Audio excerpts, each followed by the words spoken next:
So energy security is part of energy policy.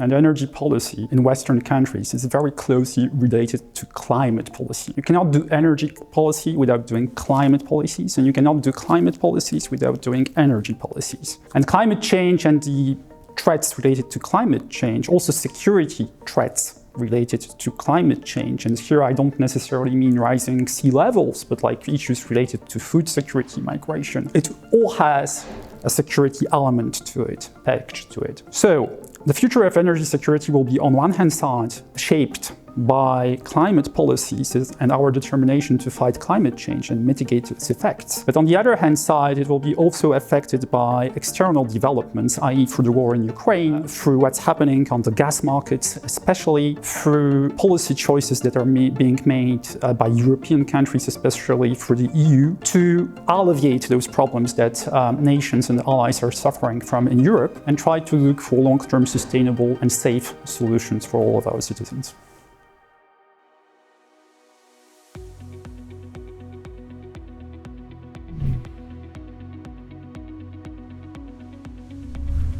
It's critical because it's at the core of what NATO does in the sense of providing security for all allies. Article 5, in simple words, can be translated that an attack on one ally will be considered as an attack on all allies. All allies will come to assist, to help, to defend that ally against an armed aggression. Now, obviously, what you see with the events in the war in Ukraine and the Russian aggression against Ukraine, our population needs to understand that principle, and it's for a very good reason that since its creation, the NATO alliance was never attacked by an external force, also during the peak of the power of the Soviet Union. So it keeps us all safe. And in that sense, Article 5 is really the underpinning element for the security of all allies across the continent.